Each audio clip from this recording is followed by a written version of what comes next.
Listen to some of the details of Ambassador Nozipho January-Bardill's moments of working with Nelson Mandela, and as ambassador, hosting him in Switzerland when he flew abroad, and South Africa was celebrating 10 years of democracy and winning the successful bid to host the 2010 FIFA World Cup, highlights some of the absolute power and strength of Nelson Mandela, his human vulnerability and frailty.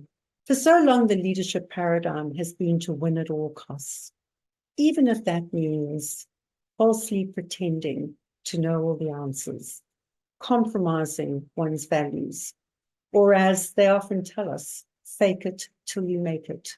Showing vulnerability has long been perceived to be a self-sabotaging act of weakness, giving ammunition to the opposition, especially in a culture that is toxic or dysfunctional. But the leadership paradigm is changing. Despite being physically unwell, Mandela flew to Switzerland to show up in solidarity and support, unafraid to reveal his human vulnerability. On May the 15th, 2004, was a celebration and a glorious day. The Zurich sun warmed the hearts of those present and afar, as South Africa was pronounced a successful bidder to host the 2010 FIFA World Cup.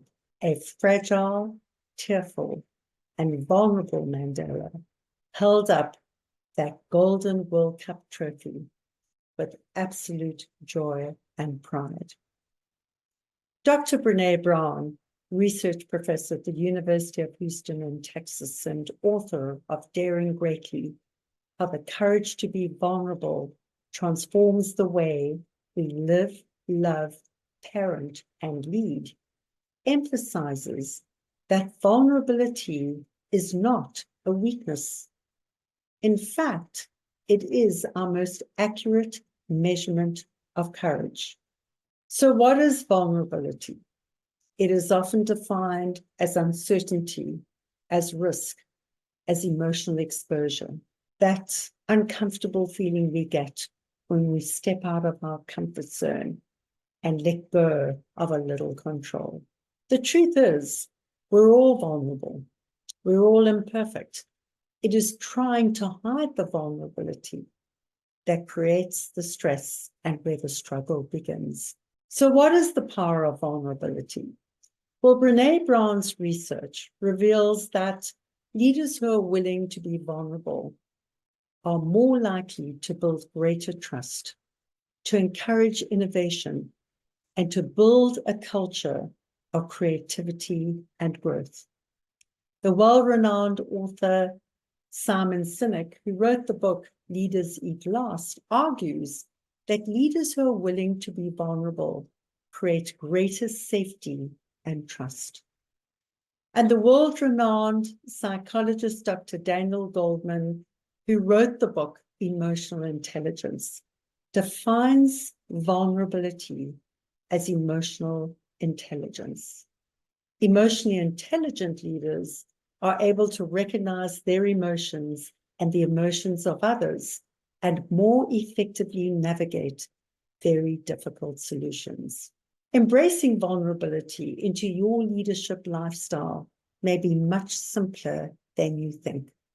Some simple guidelines include: be authentic, just be who you are. Embrace discomfort, because that is an environment in which we learn and grow. Announce and admit to one's mistakes, to self and others. It builds trust. And listen actively and openly. It fosters a culture of responsible vulnerability and builds the trust in the organization. It is time to let go of the old and to embrace the new. It is time to let go of winning at all costs and instead to show up with vulnerability and fortified moral courage as a powerful, new, successful tool. So until next time, remember that leading boldly is about making thoughtful, clear choices. And bold leadership is about taking bold action just one small step at a time. One step for you, but together, a giant step for humanity. So take care and take thoughtful, bold action.